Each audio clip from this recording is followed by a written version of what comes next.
Okay, it's Saturday, the 30th of May 2020, and it's Sun in Gemini, Moon in waxing Virgo, so great energy for the sacred feminine. And today we are here on White Planetary Wind, day 10, the heart's desire, the 10th house in your personal chart. It's the second mind sign, and so this is a new learning on the planet, the lunar energy coming in. The planet with white wind is Uranus, so it's what is coming to light about truth, spirit, embodiment in the 13-day cycle of creating heaven on earth, red skywalker. So today we see the manifestation of where we actually are, what we have manifest in terms of how much we're embodying our spirit and how we are aligning with truth. So Virgo at 15 degrees, so if you're the same age as me, so born around 1965, then this will be your Pluto and Virgo around, Pluto in Virgo and Uranus in Virgo around this degree, because our generation has that. So we've got what's coming to light about our shadow around the sacred feminine, what's been repressed, and how to heal that in our shadow. So our particular generation, that is our creating, I got my words out today, creating heaven on earth. Mission impossible, should we choose to accept it at this time. A man inherits a vast fortune. Aristocracy takes many forms, whether by karmic predisposition or by bloodline or both, being granted the ultimate pedigree for serving effectively. Those who have ruled can serve. Those who have mastered can give themselves over. Those who have attained can extract the essence of what they have come to before and utterly discard the rest. Showered with blessings, filled to overflowing with the streams of your background, you are yet definitely motivated to use all this as a springboard and not to lean back on it. You feel the impulse to renew gifts, treasures and mysteries, to revitalise the old streams, to make relevant and essential what has previously proven to be steady and enduring. And most of all, endowed with a fluency in drawing from the well something fresh and new, and being so at home in bringing it all through that you become an individual here in the midst of things, who just happens to know and be familiar with just about anything you need to access from the well that never runs dry. So source code. That's from aquaorfire.net, which is the channeled works of Inside Degrees. It's a website. And so at this challenging time on the planet, we are often going through hell spaces in order to know them, in order to know what created them, and in order to start something new through healing.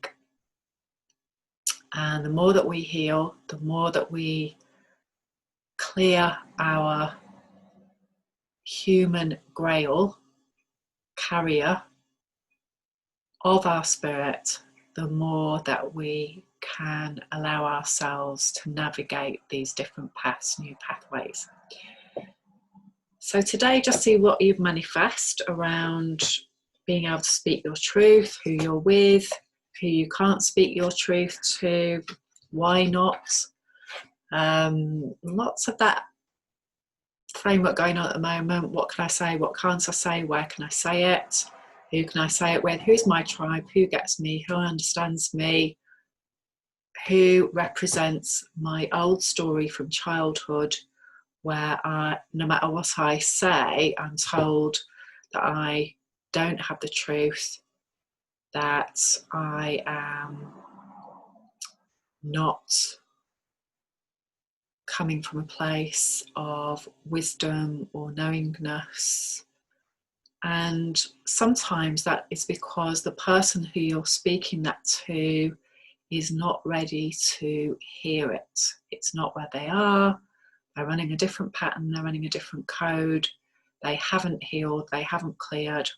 And so they simply are in a place of denial and not wanting to hear this new song that you're singing for whatever reason.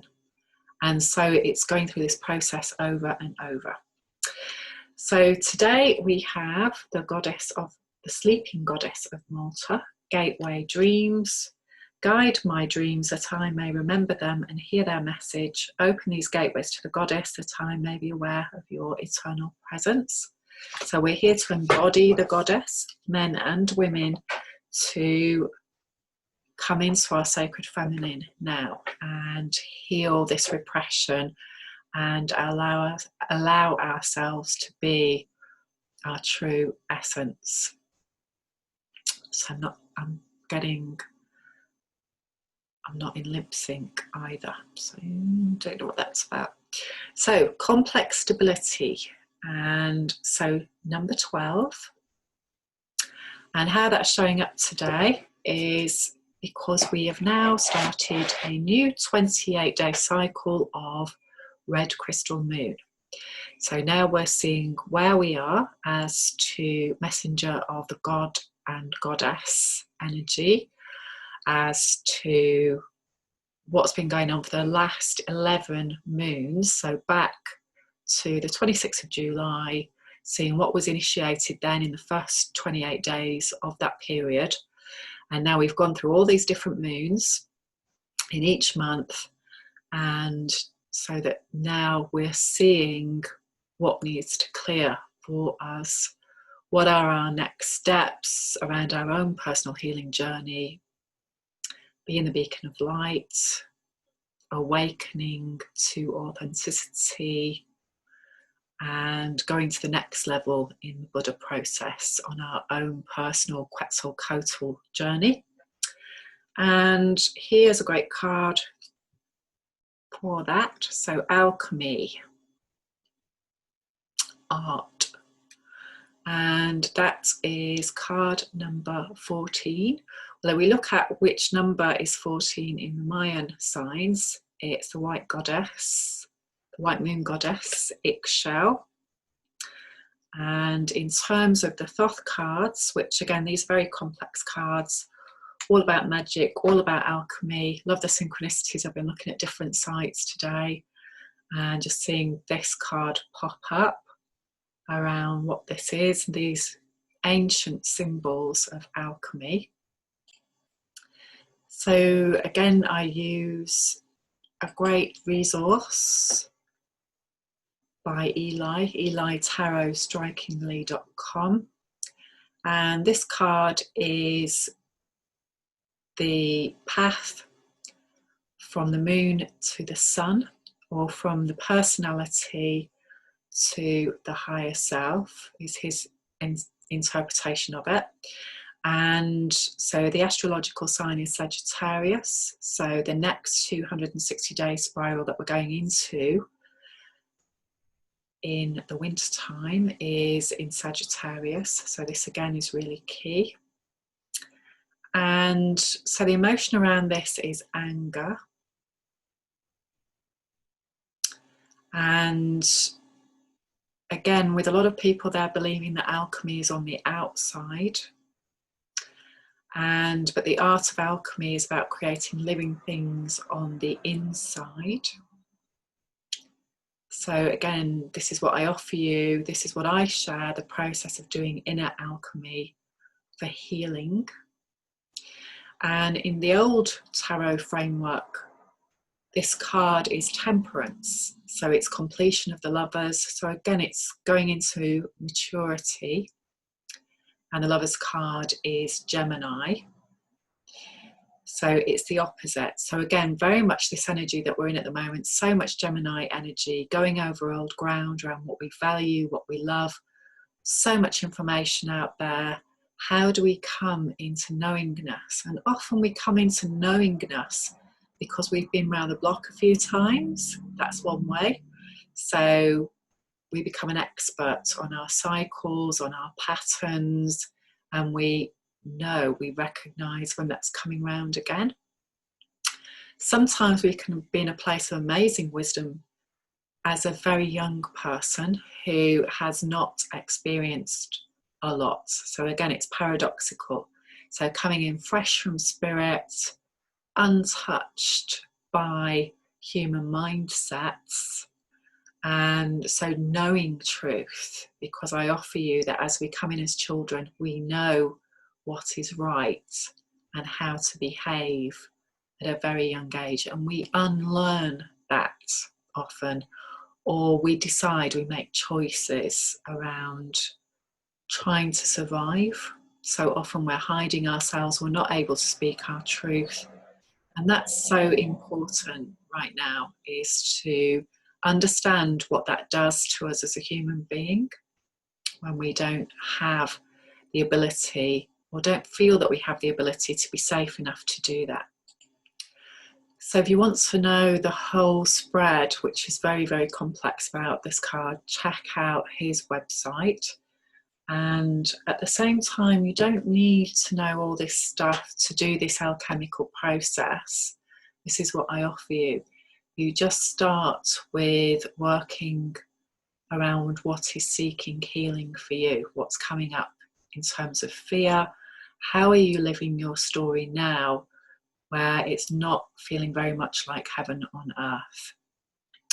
And just really getting specific about how to work with that for yourself. So what do I need to learn from the situation that I'm in at the moment?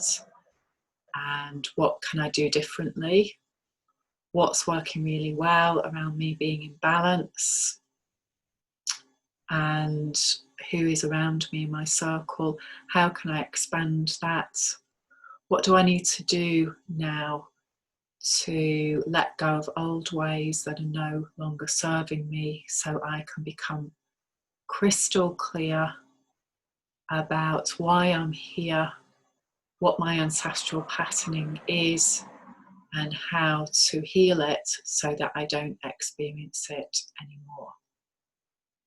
This is an amazing 52-day cycle of being the Skywalker, of being the Quetzalcoatl, of being the Buddha incarnate, doing the process, working with our story so that we can shift into a whole new way of being at this tipping point in this moment in time, and trusting that it is this moment in time. We may not have the answers as to what will happen next, but the more that we do the healing, the more that we start to face our shadow, and especially our shadow behaviours, and start to make changes to be the change that we want to see in the world, and actually do that, taking the small steps, being gentle with ourselves. This is a very challenging time for everyone. And so the more that we can be in a beauty place and allow ourselves time to reboot and recover, the more that we can be in our centre. If you haven't checked out Emotional Freedom Technique yet, please do. If you'd like to know more about your codes, please get in touch. My website and blog is flowwithjo.com. Lots of resources on there. And I have monthly workshops you can join on Zoom to support your journey. So we've got a tapping workshop tonight on Zoom that meets every month. People can come from all over the world to join that. And I also have a monthly women's group as well, where we explore more about the cosmic energies that are happening at the moment and how to work with them. And also support each other in a healthy way with an online group. So I hope you're having an amazing day of living your heart's desire of truth. Lots of love. Bye for now.